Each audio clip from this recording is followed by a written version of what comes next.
네, 안녕하세요. 현기상 목사입니다. 오늘 교리 강의 첫 시간인데요. 이 교리 강의는 학문적인 것보다는 삶으로 살아내고 우리 자신의 것으로 고백하는 실천적인 방향성으로 이루어질 것입니다. 교리의 내용은 장로교의 대표적인 신앙 고백서인 웨스트민스터 소유리 문답입니다. 장로교 회원이시면서도 많은 분들이 이 내용을 모르고 계시는데 모르고 계신 건 아니에요. 왜냐하면 세례 받으실 때 아니면 직분을 받으실 때 회중 앞에서 이렇게 뭐 하시죠? 선서하시죠? 네, 그 선서하시고 고백하시는 바로 그 내용이 웨스트민스터 소유리 문답입니다. 그래서 생소하고 새로운 내용이 아니라 여러분들에게 익숙하지만 잘 짚어보지 않고 넘어가는 그런 내용이에요. 어렵지 않으니까 너무 겁먹지 마시고 그래도 시간도 한 5분에서 10분 내로 짧게 할 테니까 편안하게 시청해 주시기 바랍니다. 장로교 정통교리는 칼빈에게서 뿌리를 찼습니다. 물론 칼빈도 혼자서 독특한 교리를 만들어낸 것은 아닙니다. 그는 초대 교부와 어거스틴 그리고 중세의 훌륭한 신학자들의 글들을 섭렵하고 사실 그는 현대 조직신학자라기보다는 성경신학자에 가깝습니다. 그는 기독교 강요 뒤에 배경에도 이렇게 나오는데요. 1판에서 5판까지 개정판을 썼지만 성경 주석을 그보다 훨씬 많이 썼습니다. 그래서 그는 인문주의자로서 성경을 주석해 가면서 그 해석의 결과물들인 교리들을 서로 이렇게 교리를 받다가 성경을 받다 서로 순환해 가면서 써가 내려갔습니다. 이거를 이제 신학에서 해석학적 순환이라고 이렇게 부르기도 합니다. 이 칼빈의 신학 사상이 종교 개혁의 핵심 사상이 되었고 당대에는 독일의 하이델베르그 요리문답으로 정리되었고요. 100년 후에는 영국의 청교도들이 웨스트민스터 채플에서 5년 이상 기도하면서 정리한 것이 바로 웨스트민스터 신앙 고백서예요. 이게 좀 어려우니까 이거를 문답 형식으로 좀 길게 정리한 것이 라저 카테키즘, 우리말로 하면 한자로 클 대자에서 길다 해서 대요리문답이고 짧다 쇼터 카테키즘, 소요리문답입니다. 제가 교리가 필요한 이유를 아주 많이 들 수 있습니다. 제 전공이 조직신학입니다. 간단하게 말씀드리겠습니다. 교리가 필요 없다고 하는 분들 있잖아요. 가장 독특한 교리를 가졌습니다. 성경만 본다고 하는 분들 있잖아요. 사실은 성경을 보는 각자의 신학과 관점이 있어요. 없는 게 아니에요.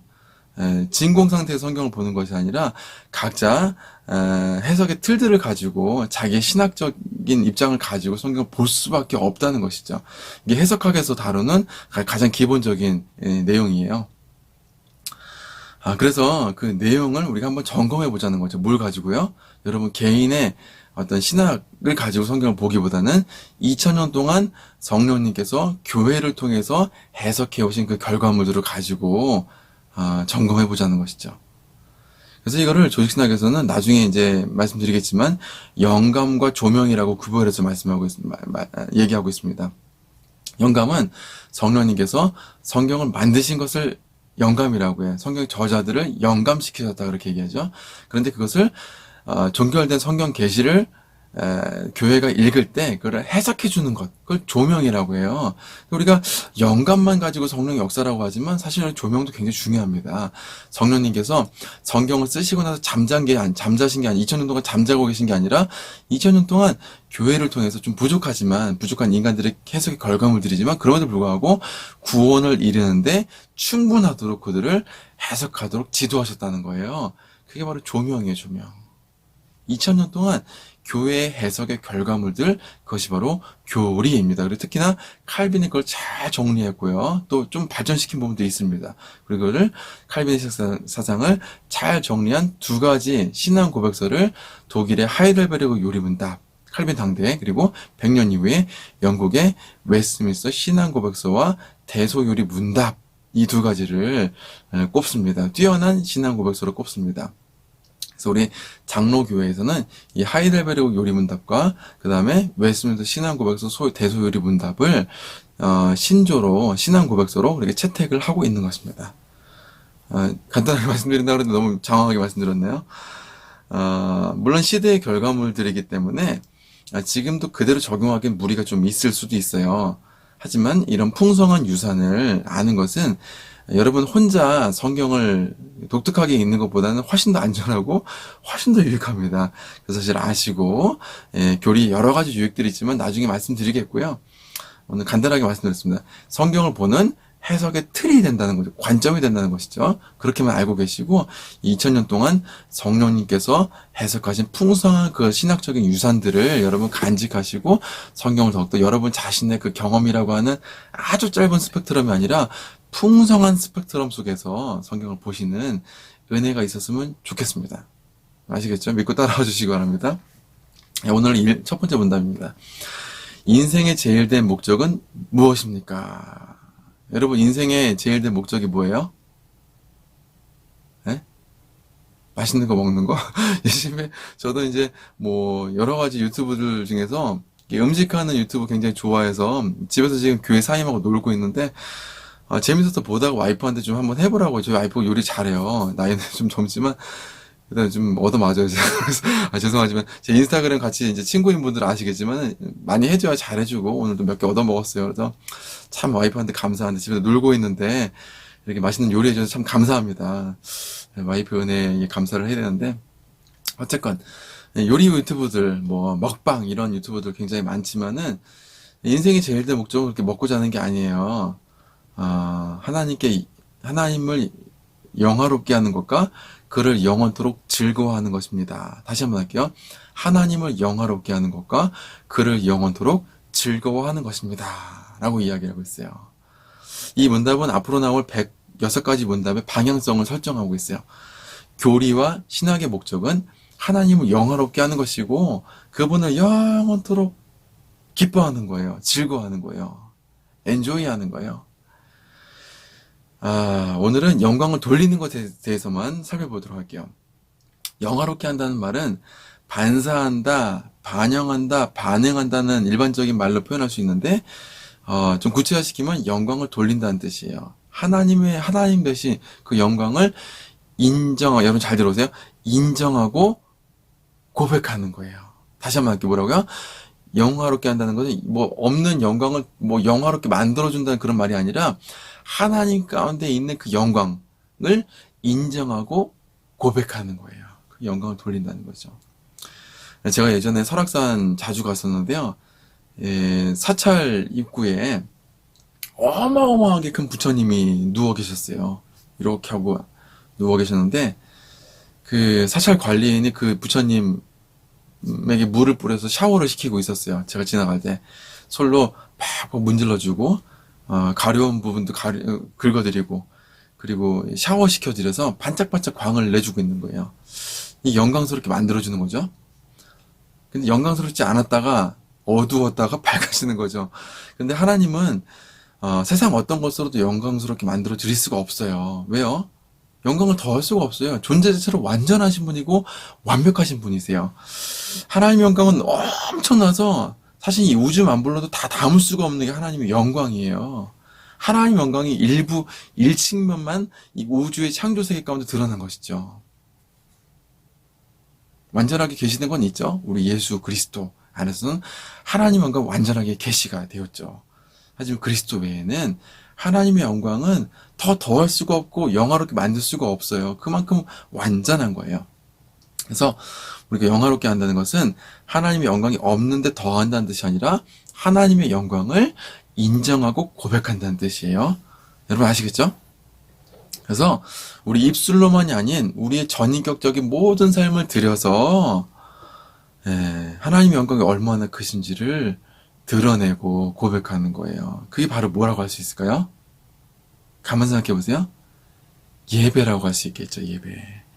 저는 예배 시간에 하나님의 하나님 되심을 고백하는 사도신경, 즉 신앙 고백 시간이 가장 중요한 시간이라고 생각해요. 예배를 가장 예배답게 하는. 모 교회가 공동체 고백이라고 해서 개인의 경험과 간증을 회중들 앞에서 고백하는 시간을 갖는데 이도 매우 유익한 시간이에요. 굉장히 은혜가 되잖아요. 그런데 여러분 그런 생각을 해보게 돼요. 진정한 공동체 고백은 내 개인의 경험을 회중들 앞에 고백하는 게 아니라 모든 사람들이 성경에서 증거하는 하나님의 영광을 한 목소리로 같은 고백으로 공동체가 힘있게 고백하는 것. 그게 바로 진정한 공동체 고백이라고 할 수 있겠죠. 개인의 경험이 아니라 하나님 자신이 자기에 대해서 계시하신 성경을 통해서. 여러분 예전에 국민학교 다닐 때, 저는 국민학교 다녔어요. 국민의례 생각나잖아요. 국민학교 때 했던 국민의례. 나는 자랑스러운 태극기 앞에 조국과 민족의 무궁한 영광을 위하여 몸과 마음을 바쳐 충성을 다할 것을 굳게 선언합니다. 이 국민의례를 하면은 마음이 막 뜨거워지잖아요. 이게 조국에 대해서 충성을 맹세하고 뭐 하는 거예요? 고백하는 거예요. 그러니까 국민학교 굉장히 무서운 거예요, 이게. 저도 지금 국민학교 졸업한 지 오래됐는데 벌써 기억하고 있잖아요. 조국에 대한, 애족에 대한, 물론 좋아요. 그냥 하나님 나라에 대한 고백은, 소위 말하는 요즘에 정치 유튜버들 있잖아요. 신앙교회 유튜버들 중에서 정치 유튜버들 많은데, 저는 그런 생각을 들어요. 예? 하나님 나라보다, 그리스도의 통치보다, 세속의 정치인과 특정 정당을 더욱더 사랑하고 지지하는 게 아닌가. 저 그런 위험이 있다고 생각해요. 하나님 나라의 왕이신 예수 그리스도에게 충성을 맹세하는 거. 그게 바로 사도신경이에요. 나중에 한번 말씀드린 제 박사 논문의 마지막 초대 정치신학 부분에 이 내용이 있습니다. 제가 한국복음주의 조직신학회에서 2020년도에 발표했던 그 논문, 발표가 아니라 이제 게재가 되었던 그 논문에 이러한 내용들이 좀 실려 있으니까, 관심 있는 혹시 신학생들은 참고해 주시기 바랍니다. 예배에 대한 세 가지 성경의 이유가 있어요. 첫 번째는 하나님께서 우리를 예배하는 존재로 창조하셨기 때문입니다. 하나님의 영광과 구원의 은총을 선전하기 위해서 우리가 창조되었어요. 이사야서 43장 21절. 이 백성은 나를 위해서 지었나니 나의 찬송을 부르게 하려 함이라. 여러분, 하나님을 찬송하고 고백하고 하나님의 영광을 인정하기 위해서 여러분 창조되었다는 것을 여러분 기억하시기 바라요. 여러분 존재 자체의 목적이 뭐냐? 하나님 예배하기 위해서 창조됐어요. 제 석사 논문과 박사 논문이 바로 이런 내용들을 담고 있습니다. 그래서 우리는 이 예배를 드릴 때 가장 행복한 사람들이에요. 두 번째로 만물이 하나님으로부터 나와서 하나님께 영광을 돌리고 있어요. 시편 19편 1절에 보시면은 하늘이 하나님의 영광을 선포하고 궁창이 그 손으로 하신 일들을 나타낸도다라고 말씀하고 있어요. 우주라고 하는 텍스트가 있어요. 여러분 우주를 텍스트로 책으로 이해하세요? 우주는 텍스트예요. 어떤 텍스트냐? 과학이라고 하는 텍스트를 많이 이해를 해요. 물리학, 천문학.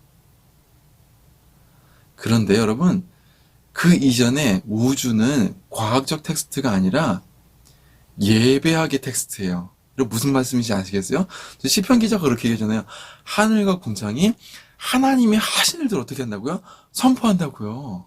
우리가 하늘 보면 뭐 해야 돼요? 물리학, 과학이라고 하는 이 관점을 가지고 이해하기 앞서서 예배학적인 관점을 가지고 해석해야 되는 거예요. 하늘 보면 뭐예요? 그러니까 여러분, 하나님 얼마나 위대하신가. 이거를 우리가 이해하고 예배 드려야 된다는 거예요. 제가 좋아하는 가수가 있어요. 소형이라고 하는 가수가 옛날에 있었던 노래를 리메이크해서 그 노래를 불렀는데요. 어떤 경연대회에 나가서 죄송합니다. 그 불후의 명곡이라고 하는 프로그램에서 노래를 불렀는데 꽃밭에 앉아서라고 하는 노래를 불렀어요. 꽃밭에 앉아서 꽃잎을 보니 고홍빛은 어디에서 왔을까? 어디에서 왔다고요, 여러분? 하나님으로부터 왔다고. 어떤 화라는 신학자가 그렇게 얘기했어요. 나는 아름답게 피는 꽃을 보면서 하나님 나라의 향기를 맡았다. 여러분 정말 멋있잖아요, 그렇죠? 여러분 한번 이런 고백을 해보세요. 여러분 코로나한테 불까지 갑갑하시니까 많이 놀러 가시죠? 바다에 가서, 산에 가서, 들에 가서 자연 보시면서 무슨 생각하세요? 하나님의 영광을, 그 향취를 느끼고 고백하는 여러분 되시기를 바랍니다. 세 번째, 영광을 돌리는 것은 명령이에요. 첫 번째 뭐라고 말씀드렸죠, 여러분? 우리가 예배를 위해서 지어졌고, 두 번째, 우주의 모든 만물들이 예배하게 텍스트가 되고, 세 번째는 뭐예요? 영광을 돌리는 건 명령이에요. 예배는 실용적인 목적을 의도하지 않아요. 예배는 제 속에 어떤 실용적인 가치 기준으로 평가하면 사실은 쓸모가 없어요. 예? 가장 쓸모없는 행위예요. 오해하지 마세요. 세상에서 가장 쓸모없는 예배가 예배예요. 기도는 그리고 가장 무능력한 행위예요. 그러나 하나님의 명령이기 때문에 하는 거예요. 근데 역설적으로 이 가장 쓸데없는, 세상이 보기엔 가장 쓸모없는 행위를 할 때 인간이 가장 행복할 수 있고 가장 감격할 수 있는 거예요. 성경은 인간 존재의 목적에 대해서 설명하지 않고 명령하고 있어요. 뭐라고 명령해요? 너희가 먹든지 마시든지 무엇을 하든지 다 하나님의 영광을 위해서 하라. 제가 커피를 좋아하는데요. 커피 마실 때 하나님이 얼마나 영광스러운지를 느껴지는 거예요. 이야, 저 이런 커피를, 이야, 비싼 커피는 못 먹는데 여러분 오해하지 마세요. 제일 중요한 것은 제가 이 교리 강의를 통해 강조하고 싶은 게 뭐냐면은 성경과 신학을 여러분의 삶의 정황 속에서 인생이라고 하는 컨텍스트, 여러분의 관계, 공동체 속에서 묵상하면서 우러나오는 깊이 사골과 같이 깊이 우러나오는 그 고백, 그것이 바로 하나님께서 기뻐 받으시는 바로 예배의 시작이라고 하는 거예요. 예배보다 중요한 건 없어요. 예배는 우리의 존재 목적을 실현하고 우주라는 텍스트를 제대로 읽을 수 있는 해석의 틀이고 하나님의 가장 중요한 명령에 순종하는 순종이에요. 예배 열심히 드리시기 바랍니다. 네, 서론까지 하다 보니까 좀 길었는데요. 여러분 좀 길어도 좀 재미있으시죠? 교리 강의 따라오시면서 참된 예배자로 저와 여러분이 성장하는 그런 은혜가 있기를 주의 이름으로 축원합니다. 다음 시간에는 영광을 돌리고 그 다음에 기뻐하는 것에 대해서 한번 살펴보겠습니다. 경청해 주셔서 감사합니다.